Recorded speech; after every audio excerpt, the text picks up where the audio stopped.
Welcome to Sales Velocity TV, where we pull back the curtain on how the top businesses in the world sell more with less resistance. Bringing over 50 plus years of combined sales experience and over 100 million in revenue generated, please welcome the hosts of Sales Velocity TV and two incredibly entertaining gentlemen, Andrew Cass and Aaron Parkinson.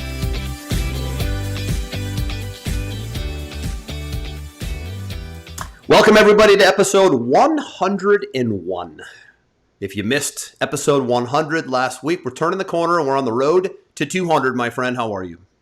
Well, first off, I want to put an official complaint in that. Wait, huh? What? The girl who does our intros says over $100 million generated. Okay, first off, I was thinking the same thing. Do I hear misinformation? I've done over $1 billion myself between my own companies and my clients. You have done, I don't know, 400, 300. I don't know the number that you've done, but we're getting badly undersold at 100. I feel like this is a really vivid case of misinformation. It is and you and I do not like misinformation. We don't like it. No, we don't. We don't like being called misinformation. We don't like the misinformation freight train, and I'm really not happy with the misinformation introduction. Folks, this is going to be fixed and valid and fact-checked across the board, I promise you.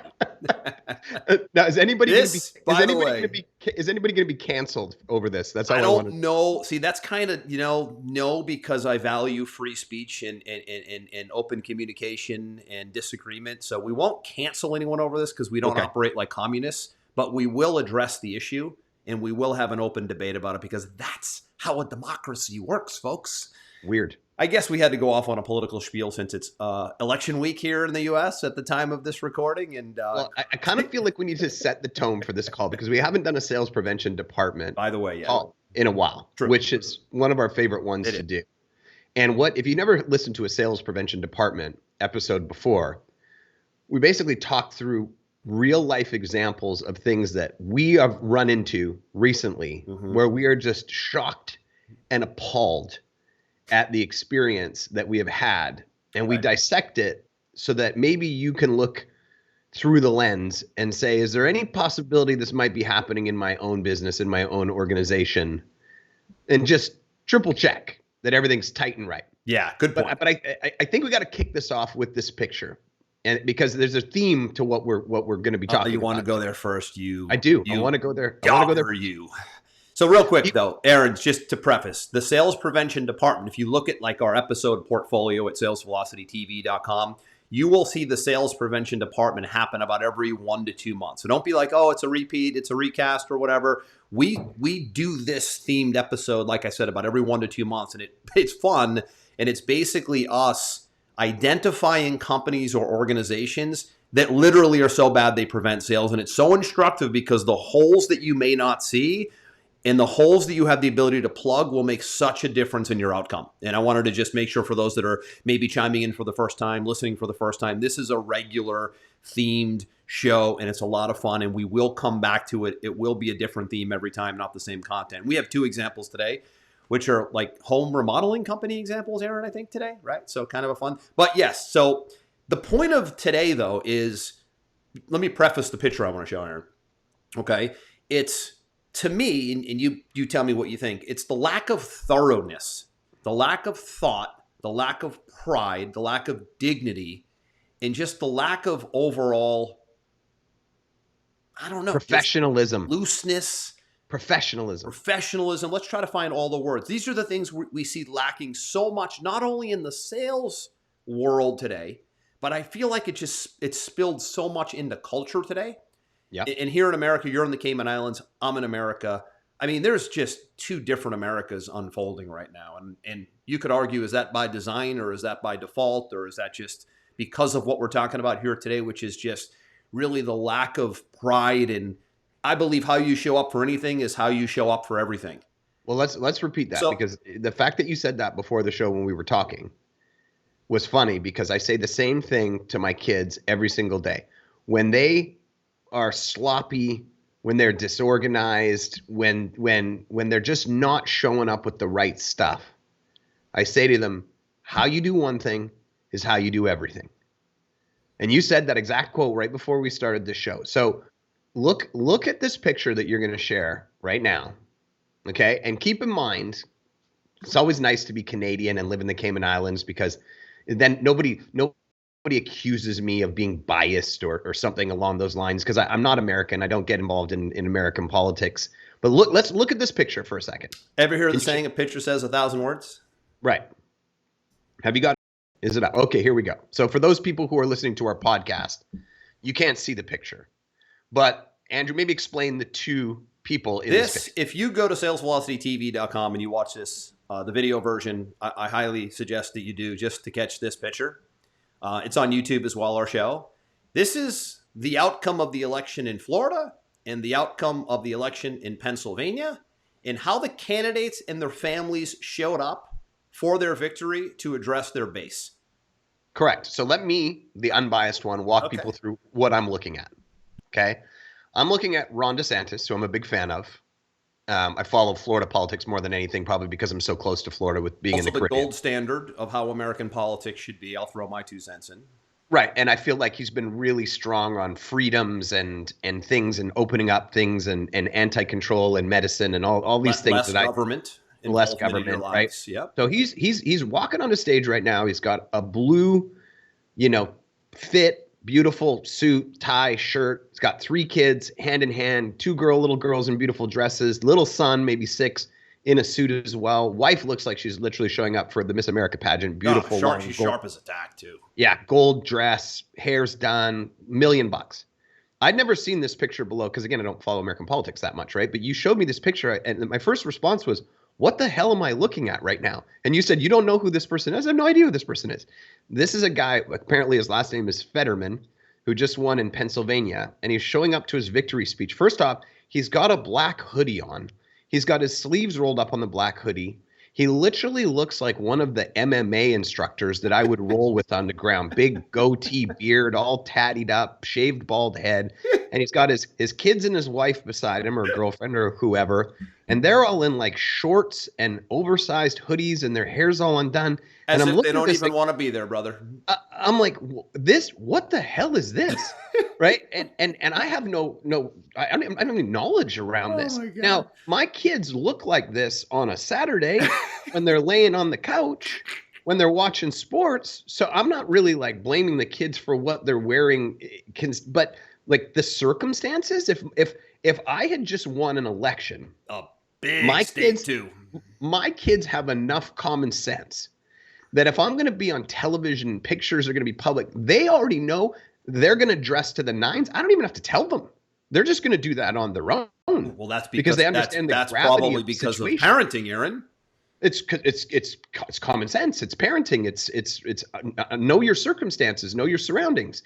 I'm certainly, as the candidate that just won, I'm showing up dressed to the nines again, because I want to set the expectation with the people that I'm working for, that I'm here to work, and the work uniform of a politician is somebody that's wearing a suit, looking professional, coming to play the game to win. And this guy looks, this guy literally looks like he's headed to the gym. It's an absolute embarrassment to America. And listen, if this is your brand, I get it. Like, you're trying to play the Zuckerberg, Steve Jobs did this. They had uniforms, by the way. If you study leaders and influential players, by the way, they have uniforms. Steve Jobs had a uniform. Zuckerberg has a uniform. Bill Belichick for the Patriots has a uniform. But those guys are in sports and business. Politics, when you're representing a state, there's a certain level of class and elegance that I think you need to step up to. Now, maybe you don't need to wear a suit and a tie. Maybe things are a little more lax today. Maybe suit, no tie. Not this relaxed. Aaron, maybe a collared. You don't have to wear a collared shirt. Not this relaxed, brother. But at some point, the pride of presentation matters. And I think the big focal point for us today is we're going to talk about, does this slop spill into your sales presentation? And it is lack of pride in presentation. How you show up Everybody makes judgments on how you look. You can pretend it's not happening if you want to, but but human nature, we make a judgment based on how you appear. Right now, if you're watching the show for the first time, you've judged me and Aaron in the first 10 seconds on how we appear. We appear very casual on our show, but I promise you, if we took a stage at a business event, certainly in politics, I would probably be in a suit, no tie at an event, but Yep. But in running for office, which it looks like I probably might do in the next year or two, I will probably be more like a Ron DeSantis suit and tie, really a good presentation of how I'd want to represent my state or my area or my district, right? There's no rules in saying this, but there's just certain things you know to do. Well, and I want to address what you said there about like Zuckerberg and Steve Jobs. Okay, first and foremost, they were the owners. Okay, they're the owners. They can dress however they want, right? Maybe it's going to be beneficial to them the way they're dressed. Maybe it's not, but that's a choice. As a politician, you are not the owner. You are the representative of the people who voted you in. Work for the people. You work for the people, which I think has somehow got confused along the way that somehow we work for them, not they work for us, right? The uniform of showing up working for the people is looking classy. I was dumbfounded when you showed me this picture this morning. So let's carry this into everything else, and I'm gonna kick it off with my example from the sales prevention department this week. So I have a pool maintenance company. The same pool maintenance company built an extension on my pool. If you listen back a year ago, I actually talked about the debacle with this company. Still right? going, huh? Still going. So about 2 months ago, they just stopped showing up. Now, we looked at alternatives right away, and the alternatives were 3 times more expensive. So I was trying to give them a little bit more rope. Where are you? Why are you not showing up? Why are the 3 lights that were supposed to be installed a year ago when you built my pool still not in? Complaints about supply chain issues. And then the guy starts going off. We haven't been able to find Dan. Dan's been MIA for the last 3 weeks. We think he has an alcohol problem. One of my guys is on vacation right now, blah, blah, blah. And I'm listening to this, and I just said to him, let's just stop. I pay you for a service. My expectation is simple, that you show up, you do the service to the level that you're quoting me for, and you do it on time. That's all I require from you. I don't care about what's going on with your staff. I am empathetic to your situation because I have my own business and those things happen. But as your customer, this is not information that you should be sharing with me. All I want to hear is, I'm sorry, sir. I will take care of it. Here's when it will be done by, and here's what's going to happen so it never happens again. That's all I want to hear. I don't care. Outcome conversations, right, Aaron? What's that? Outcome on conversations. Outcome. Recognize it in solution-based conversations, not present-day drama excuse. There's a difference. Right. Absolutely, and this happens in businesses all the time. They go, you ordered a refrigerator, and we said we'd have it in a month, but supply chain issues. It's going to be 6 months. Blah blah blah blah. I understand there's supply chain issues, but guess what? I don't care. And the moment that you just tell me that, I'm going to start looking for solutions. I'm going to start looking for them myself online. I'm going to see if I can order it myself. I'm going to start calling your competitors. And guess what? The first person that says, yeah, it's an issue, here's how we've resolved it, you're dead to me. I'm going with that person. So here's what happens yesterday, Andrew. I finally break. I go, I'm calling somebody else. And you're a patient guy, so you really broke. I try to give people the benefit of the doubt. So I called this new company. They come in yesterday. Guy shows up, collared shirt, on time. I can see him talking to my wife, ready to go. He walks into our pump house, the new pump house that this other company built. He goes, first off, it's a disaster in here. Everything they put in, nothing's labeled. You don't know how to turn on the fountains, how to turn on the lights, how to turn things off. My own team would come in here and go, we don't know what to do because nothing's labeled, which is amateur hour. He said, secondly, your filtration system has been unplugged. Why has it been unplugged, I say?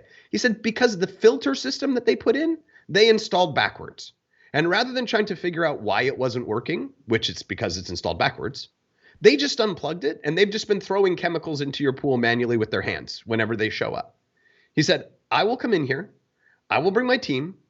We will reorganize everything. We will fix the filtration system. We will do this. We will do this. It will cost you $1,000. We will come within 1 week and we'll have it taken care of. And we will charge you the same amount in monthly maintenance as the other guys are charging you. I was literally halfway in my door back to my office. I heard this to my wife. I turned around and I said, sold. You start next week. You know what I love, Aaron? I love the conviction. I'm so baffled.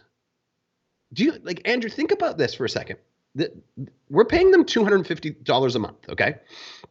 It is very difficult to get people on a subscription maintenance model. You and I both know this. We own a software company. Yet critical to do if you can do it. If you can do it, you should do it because it gives you that stability and that peace of mind in running your business. But it's very difficult to get people on and keep people on. I always try to say this to people in an example they would understand. If I put $100,000 into the stock market, into index funds, and let's just say it returns on average 6% a year. I know right now it's in a dip, but if you look over 100 years, let's just say it's 6% a year. Okay, 6% of $100,000 is $600 is $6,000 a year, which is roughly around $500 a month. If you're getting $500 a month from me in subscription, that's the equivalent of having $100,000 in the market. That's the math behind this.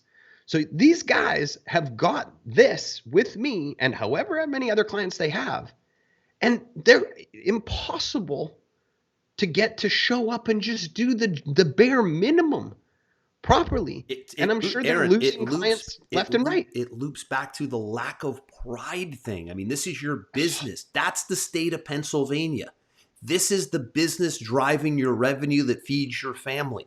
Yeah. How you show up for anything is how you show up for everything. Yeah. That's a business driven on referral. While we were prepping for this call, I had a client reach out and say, I'm a little concerned about a couple of things. Before we even turned this on, I said, I understand your concerns. I know how to deal with it. Let's set a meeting Tuesday. Let's review your finances. We'll have a plan in place by the end of the day. Go take the weekend off and have a breather. Did I wait until Monday to let this guy stew on this for the weekend? No. I said, I got it. We'll take care of it. Don't worry about it. While we were prepping for the call, he got a response back from me in 8 minutes. How do you think he feels about my level of care for his current concerns? Wow, it's Friday. It's November 11th. It's a holiday. Wasn't expecting a reply back till month. I got you. Relax for the rest of the weekend. We'll take care of it, right? How you do one thing is how you do everything. Mm-hmm. And this guy that showed up yesterday, the confidence, the competence, the timeliness. I mean, I live in the Caribbean. I don't know what it's like in Florida, but if you say show up at 11 in the Caribbean, 11:30 is on time, which drives me crazy. That tends to be notorious throughout the home remodeling and contracting space, I find.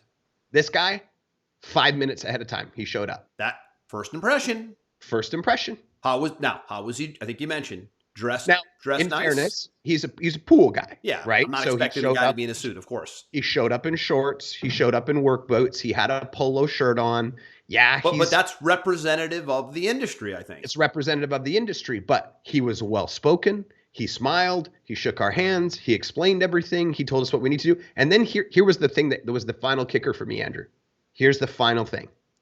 He said, listen, if you want to control everything from your phone, which I've always wanted to, I wasn't even given that option by the first company, right? Because I want from inside my house. I want to turn the pool lights on. I want to turn the fountains on. I want to turn them off. Whatever. I don't have to go out in the dark and spiders and stuff and, whatever. He said, what I would recommend that you do is install a bigger unit. If we put in a two-prong unit, it will power everything you need in the pool. But if you put a 4-prong unit in at the exact same time, you'll have 2 extra units that you can plug lights in as you finish your yard, because I can see that you're working on your yard, and then it will power the lights in your yard as well. This guy's thinking about a thing that has nothing to do with him and everything to do with my future happiness. Do you know what I said to my wife? Ask him if he puts lights in as well. She goes, well, I think he's a pool guy, but maybe they do put lights in as well. Because he'd already pre-sold me on his competence. Mm-hmm. Not, hey, put the 2 in. And then I find out like a month later when I'm doing my lights, said, wow, man, if I'd had a 6 one or a 4 one in, I could have plugged the lights into. He was already ahead of the game. already thinking about how he could serve me at a higher level, right? Competence, care, timeliness, right? Pride in what you do.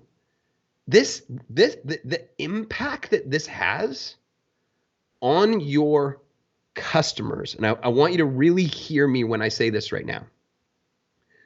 The majority of businesses are transactional.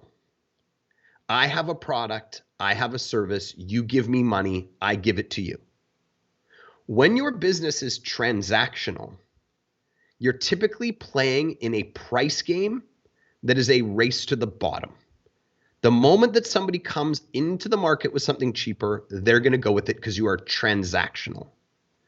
When you think about experience above the transaction and how you actually make your customer feel, it changes from transactional to tribal.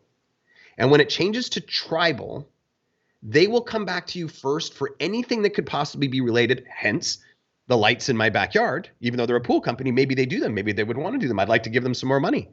Already blown me away, right? And they'll tell their friends, when these guys are done, what do you think I'm going to do? Anybody I know has a pool, I'm going to go hire these guys because now I'm a fan. They've made me a fan. Now they got to back it up and do what they said they were going to do this week, right? And that's the next part of it. You got to do what you say you're going to do. But already I'm like, I'm in a different league. I'm playing a different game. And this is a pool guy. Yeah. Okay? How are your customers feeling, keyword feeling, about their experience with your company? Is it transactional or is it tribal? That's what you need to look at. Man, I'm done my rant. I love it when you get passionate like that, man. Wow. Keep going. I want more. But here's the thing. Look how enthusiastic and frustrated kind of combined there.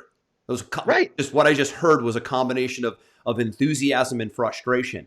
Can I keep going? But Aaron, that's exactly what's happening in your sales process. Is there enthusiasm and frustration? Because that's not a good combo. I don't want to be enthusiastically frustrated. No. Right? Like you are. But the tipping point was the new company who came in and found solutions. The mark of a professional is always A, how you show up, and B, how many steps do you think ahead? I always look for. They were definitely thinking ahead. Yeah. I'm gonna give you one more example because I'm on a roll this morning. So yours. I'm done for the day. We wanted to get our house painted. You haven't been to my new house yet, but you have a general idea of it. It's about 5,700 square feet. We both haven't been to each other's new houses yet. That's a sin. We need to take care of that in the very near future. So I don't know. I've never had a house painted in the Caribbean. So I'm looking at multiple options, right? I have this guy come. He paints a couple of things for us, couple of rooms, this and that. Does a decent job. And I liked him. So I gave him first crack at it. I said, how much to do the prep, do the, fill the holes, all that stuff, do my whole house and my stone fence, out front. And he comes back after he does his walk around and he says, yeah, it's going to be about, in US dollars, about $50,000. And I thought, that seems high.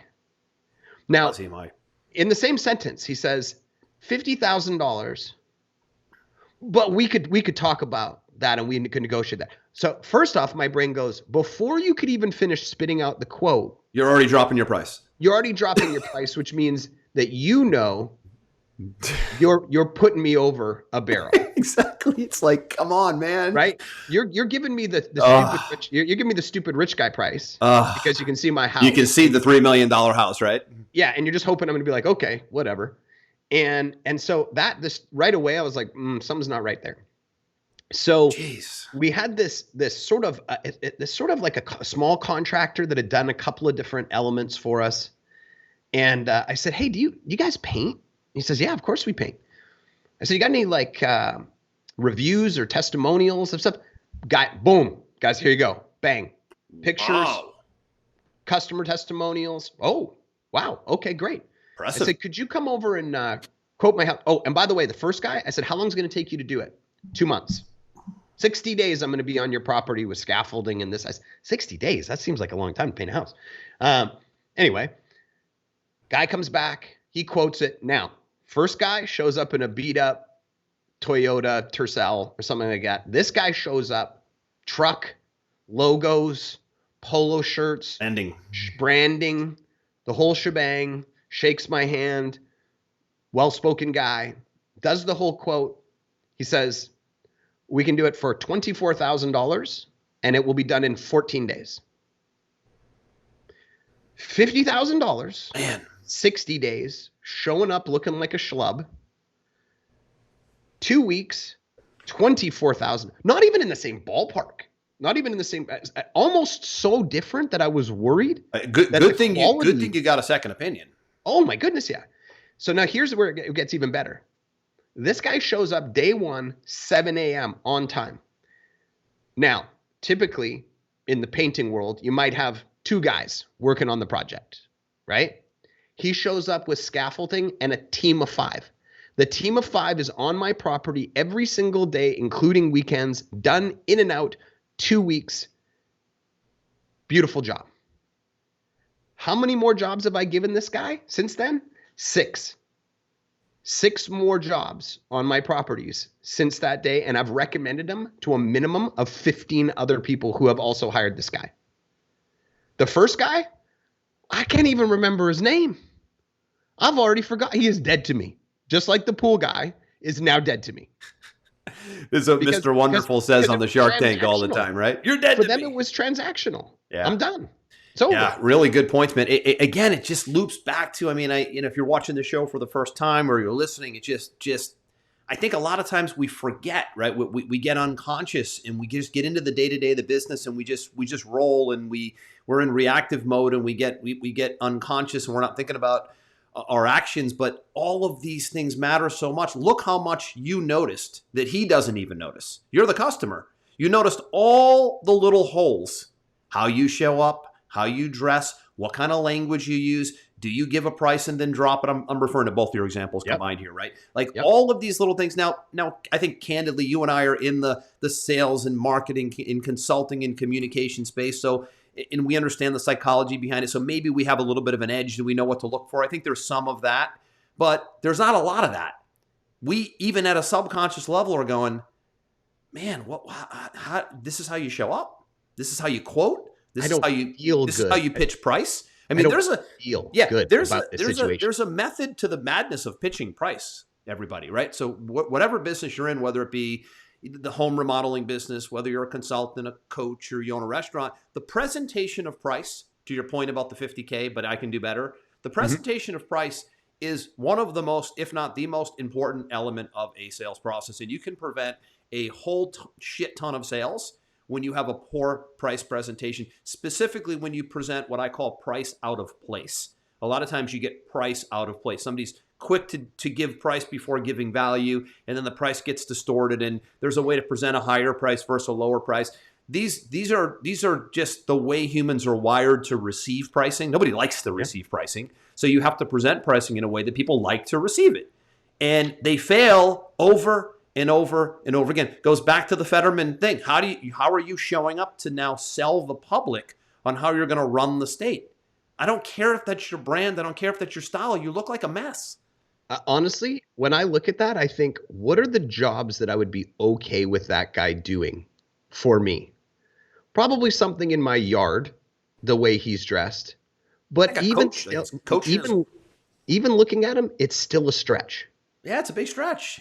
And again, you always, there's a saying, and I get it. Like Aaron and I you follow us for a while. This is show 101. We've been around for a while doing this. We're independent guys. We try to see the right and the left side of things, and we tend to end up in the middle. But people are judging you on how you appear and how you show up. It really does matter. I know that they say you can't judge a book by its cover. I recognize all that. And that's true. I recognize all that. But you're putting yourself in a negative position before you get started. Why do you want to start from less than 0 when you can start at 0? That's the point. Exactly. Right? Why would you have to overcome the biases? We got enough to deal with. We're getting judged up and down in 10 ways till Sunday already. Why give someone more ammunition? Why start from less than 0 in your sales process? Rig the deck in your favor. How do you Absolutely. appear? How do you sound? How do you show up? Because how you do everything is how you do anything. I mean, coming out of the gates with a hoodie in politics just blows me away. But anyways, back to your point. It's the same thing though. It's such an instructive analogy here. It's the same thing on how you may show up in your sales process, right? How do you show up online? By the way, this isn't, we're focusing really in person today, which is interesting. But think about Zoom. Think about webinars, man. Aaron. Think about the stage, right? Everything is media. Every way we show up is media. How do we show up in the mail? How do we show up on stage? How do we show up on a Zoom? I was doing interviews, Aaron. If you heard our show last week, we've been building a sales team for the other company that we own. And I've been doing sales interviews after sales interviews after sales interviews. So that'll kind of be my sales prevention piece today, right? Is how I'm judging the person who's selling me on wanting to come work for us in one of our companies, right? The first thing I'm looking at, and I'm always looking 2 steps ahead. If I'm hiring someone to sell on Zoom and I'm interviewing them on Zoom, what do you think I'm looking for, Aaron? First off, I'm going to take 1 step backwards. Are they on time? That's the first thing I'm looking for. It's all there, man. Yeah, agreed. Number 2, how are you dressed and what is your background like? Do you look like you're Zooming me from your mom's basement? Because if you are, this conversation is over. Fetterman's basement? Based on that picture, I don't even want to go in Fetterman's basement. No, I wouldn't want to go there. But because I'm thinking about it through the eyes of the prospect. I'm saying, what's their first impression of you going to be when they look at you? Because that's what you're seeing. Yep. I have to assume you're putting on your best performance for me if you want a job. Sure. This is the best it's going to get. Yeah. Yeah. Agreed. So what am I looking at? I'm looking at, you're coming to meet me on a Zoom. It's like you and I on a Zoom right now. You're coming to meet me on a Zoom. And what are you wearing? I'm not overly conscious of clothing here. Environment does matter, right? I'm not overly as concerned about the clothing because Zoom is a little more casual by nature. We're not on a stage accepting governorship in a state, right? I'm looking at punctuality, like you just said, absolutely critical. I was so impressed with the punctuality. People are waiting in my Zoom room 5 minutes before I'm coming in. Boom, strike one in your favor, right? And then I'm looking at, what is your demeanor? Your demeanor right off the bat is everything, right? Because that first impression, no matter what you think, you're getting judged, good or bad, within 5 seconds. So appearance matters. First impressions matter. The old cliche, you never get a second chance to make a first impression, matters. So you got to fight to make a great first impression today because you might not get a second. You certainly won't get a third. And it's really tough to get and keep attention today, more so than ever before, due to all the distractions that we have. So it's a really critical piece. Punctuality, your demeanor, how you show up. And then of course, the biggie is how do you sound? How do you communicate, right? So if I were doing a training, Aaron, which I've done quite a bit of, I'd be looking at the big 3: punctuality, appearance, communication. Are you articulate, sharp, charismatic, friendly? Can you communicate? Do you have a good sound? Do you sound inviting? There's so many little intricacies. Are you engaging? Yeah, there's so many little intricacies. Personality and sense of humor are everything in selling. There's a couple people I met with that, because the dryness of the person, great people, nice, gentle people, but if you don't have the charisma of being able to laugh at yourself, make a joke, connect something to public event, to current events, right? To be able to be aware of what's going on around you and be able to have a conversation and be able to trail off and make it sound like you're having a conversation at your dinner table. Those are the best salespeople in the world. They're just likable. They're great communicators. They don't sound like, we always joke, Aaron, you and I, if anybody knows you and I really well from over the years, we've been on many, many, many stages, you will not see one difference between me and Aaron on a stage, on a Zoom, on the Sales Velocity TV show, on a phone call, or sitting at a table at dinner in a restaurant. It's the exact same personality. That's what we're looking for. That's called authenticity. That's realness. That's the ability to just be you in all walks of life. You could say now, well, he's just being him with the hoodie. And Belichick is just being Belichick with his thing. And Zuckerberg is just being Zuckerberg with his thing. But there are exceptions to the rule. There are certain times where you need to rise above it. And you don't get to just be you, because sometimes that gets looked at as laziness too. And that's, I think, going on with the other scenario. I'm curious to know, when the Patriots won the Super Bowl, they often invite Super Bowl winners to the White House. Did Belichick ever go to the White House? He absolutely did. Did he wear a hoodie? No, he did not. He wore a suit and tie. Great point. There's my point. There's your point. Right there. Really good point. I'm glad you brought that up. Every single player, they wear pads and helmets. They all wore a suit. Belichick wore the suit to the White House. I know for a fact he did. So there is a time and a place. And I'm glad you brought that up. That's a great example. Because that's social awareness. And one of the things that the Patriots were great at was do everything at the highest level possible and everybody just do your job and do things right. That's why they were so successful. That was the culture. He was smart enough to know that it's not funny and it's not cool to wear his well-known hoodie to the White House because it's not socially appropriate. Do it right. Do it proper.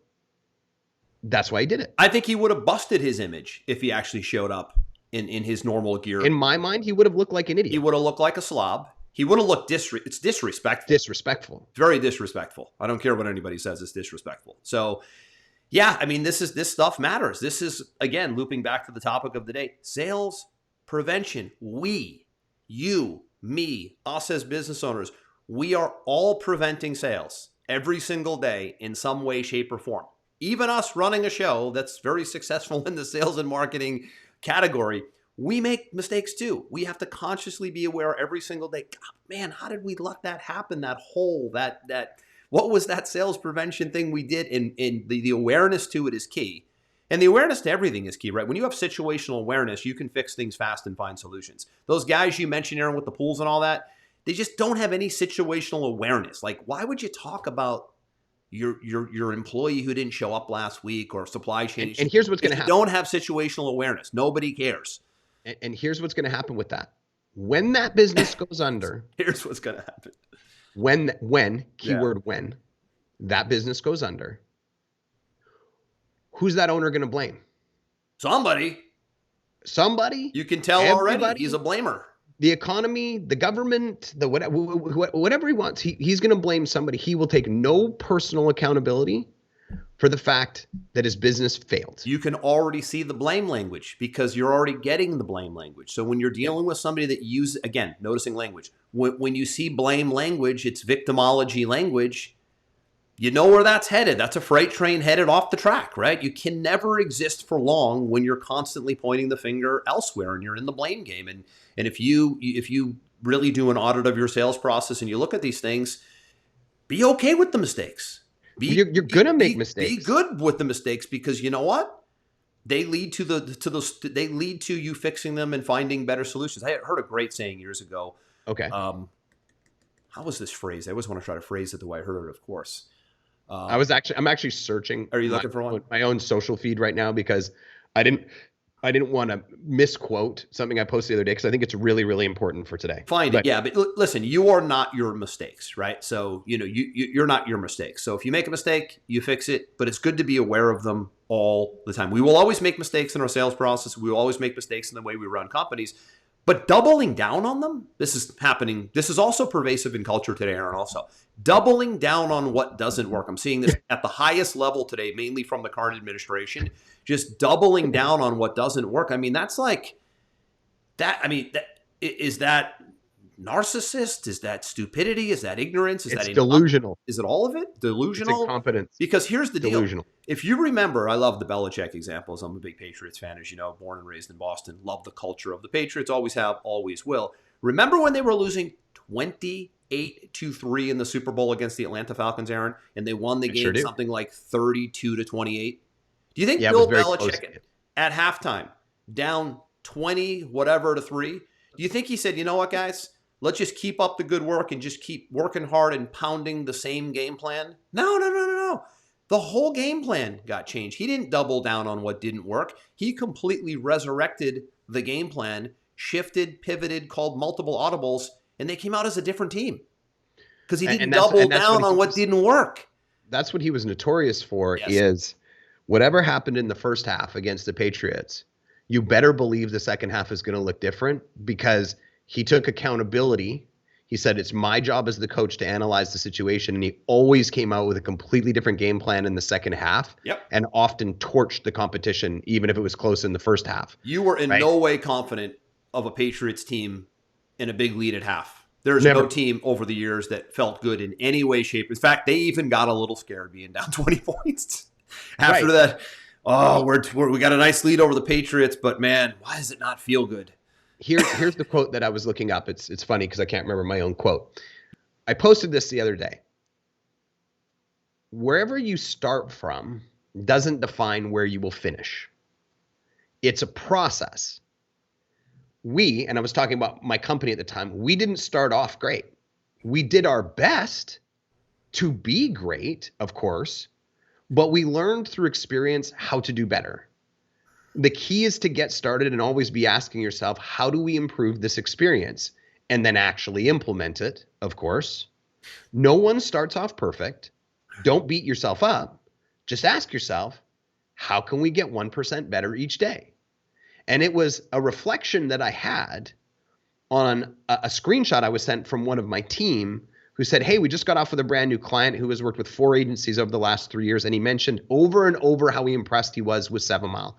The processes, the structures of how we do things, the communication, and the availability of the team. He is beyond wowed. And in his own words, you're in a completely different class of agency. Victory. Yeah. But that's the winning testimonial right there. Right, absolutely. But what I wanted to point out when I put this screenshot up is I didn't want to put up and be like, look at how amazing we are. Much like this show, I wanted to be transparent. We started off trying to play at that level, but it's almost impossible to be great on day one, which is why we do this show, to help you sidestep the landmines, to help leverage our experience, to help leverage stories like we're telling today, so you can look at your business and say, how do I make it 1% better each day? Because 1% better each day is a big freaking number by the end of the year, right, or 2 years or 3 years. Did we get those kind of testimonials the first year we launched? No, we sure did not, because we didn't know what we didn't know. But we learned from our mistakes, and now this guy isn't even started. He's in onboarding. He's in first impression mode. He's in first impression mode, and he's like, you're in a different class. That's the impression that I want to give. The impression you just gave was the suit and tie and the elegance, not the slop and carefree play. That's what you did. That was the DeSantis Fetterman difference right there. 100%. Because you just said he didn't even start yet, so it was all about your appearance. It was all about onboarding. He's just in the onboarding process. That's appearance. How are they appearing in getting me moving as a client, right? Exactly. Good example. And the reality is that if I didn't have that, you got to remember, when people are buying from you, there's always this voice in the back of their head of like, did I make the right choice? Absolutely. Buyer's remorse, baby. Buyer's remorse. And so when you come out of the gates and it's not very smooth and they're not feeling that love, that voice gets louder and louder and louder. No doubt about it.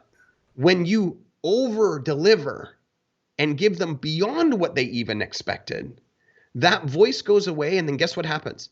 They just mold themselves right into your situation and take the direction wherever you want to. Much like the guy who showed up here today, the pool guy yesterday.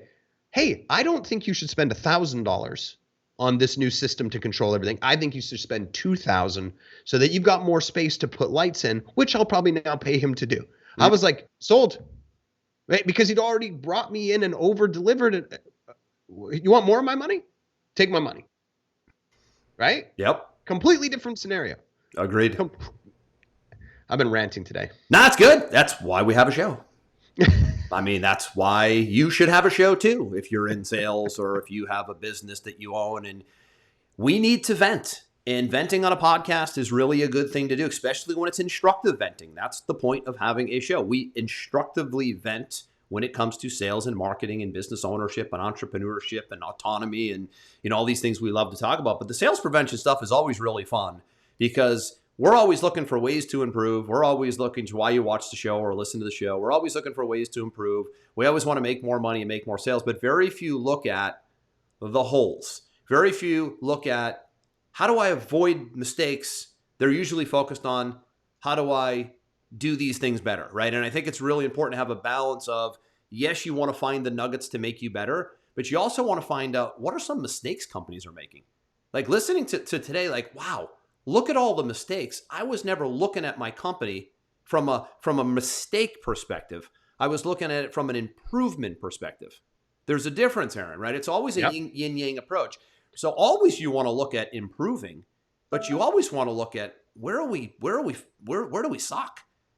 Right? Where's there looseness? And your customers will kind of usually tell you. They'll tell you through not buying again, or maybe negative feedback or a negative review or whatever. Everybody's so sensitive these days. You think? That when they get a negative thing back, it almost feels like their first initial impression is to put their heels in the dirt and push back.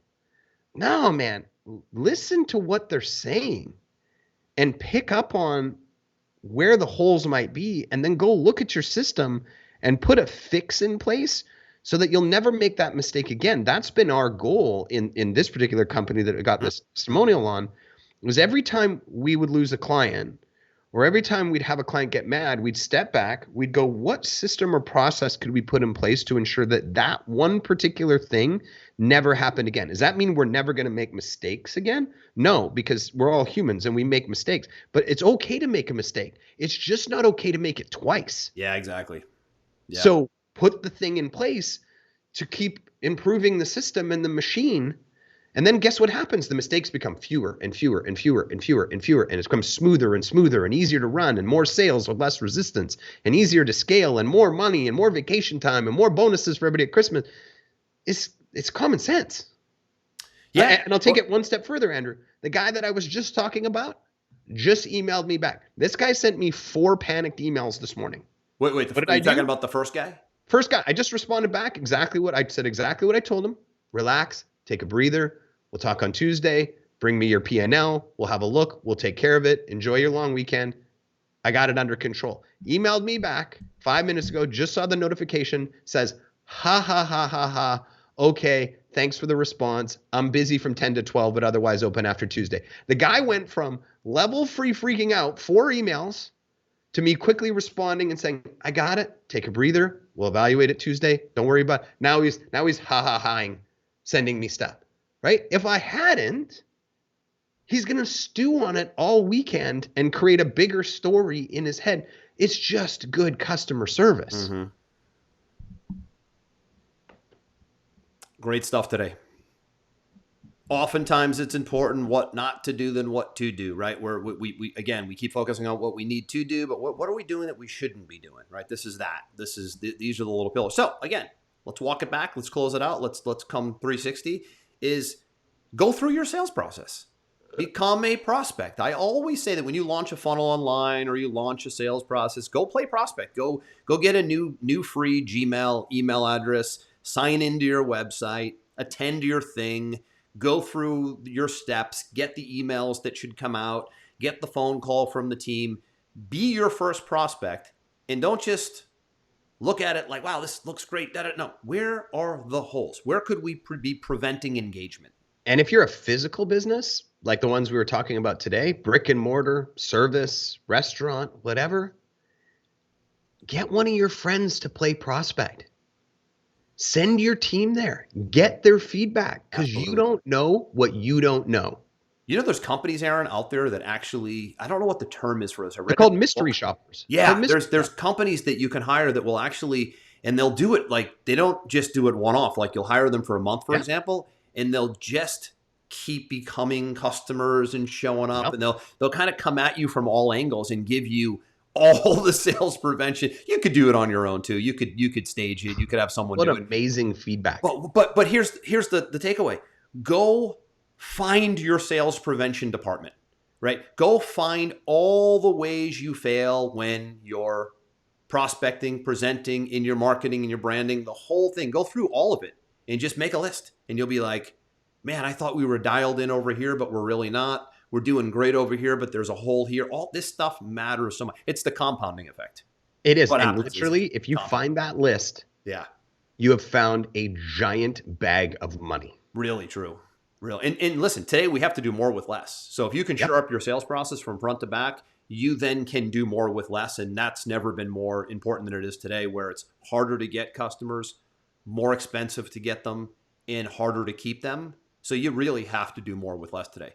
Last thing I want to say, Aaron, got my American flag shirt on today. I noticed. At the time of this recording, it is Veterans Day. Happy Veterans Day to anyone and everybody who has served this great nation. I'm referring to America, of course. Of course. And it's Labor Day only. It's the same. It's the same in Canada. Is it Veterans Day in Canada today? It's actually called Remembrance Day today. In Canada, yes, correct. So to all veterans around the world. Yeah, all veterans, huge appreciation, gratitude, thanks. Freedom is not free, so. Absolute huge thanks to anybody who has served to protect. It is just you are some of the most important people in the world. First responders, military, teachers. I mean, everybody at the front lines just couldn't thank you enough if you've served. I know we have a lot of listeners that are veterans or are currently active. Thanks to you for your service. Really appreciate it. So, Aaron, good one today. Do you feel like you got a lot off your chest with these pool guys? You feeling good, man? I feel like I did. I'm still a little wound up because here's. I can tell. I love it. Here's the thing. It's not because I'm a fiery human being. It's because I want people to do well. I actually care if people do well. I'm not a transactional guy. I'm a tribal guy. And when I see people dropping the ball, or I see myself dropping the ball, or internally my own team dropping the ball, it really throws me off. I know it does you too, because I can see you in Slack a lot of the days, because I care about the end result and I know that we can do better. You know, it's because I care. If you don't care, none of this stuff bothers you. Well, the guys you mentioned, the first example, you could tell. How much do they care? How much does a guy showing up like Fetterman care? How much does a guy showing up with all the excuses for the pool care? It just comes back to, and maybe they care a lot, but you're certainly not projecting that you do. Nope. And that's the key. Yep. And that's the key. Anyways, good one today. Episode 101. Got a lot of cool things happening on the road to 200, we called it. All episodes are at salesvelocitytv.com. You can see the video versions and you can download the show on the go. Most people listen on Apple, Google, Stitcher, Spotify, or Amazon. Those are the big five. And we are there. And Aaron, great one today. Glad you got to let some steam off today. It gave me a little bit of a break. I'm usually the one like flying off a million miles. I'm usually the calm one, and you're usually the irate one. Always fun to switch roles, right? We just switch roles today. Always fun to switch roles. This one's a wrap, everybody. We'll see you in the next one.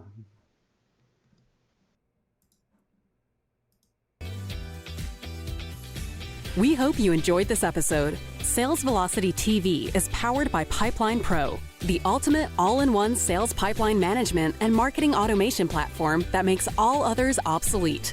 And we can prove it. Take a tour at gopipelinepro.com. See you on the next episode.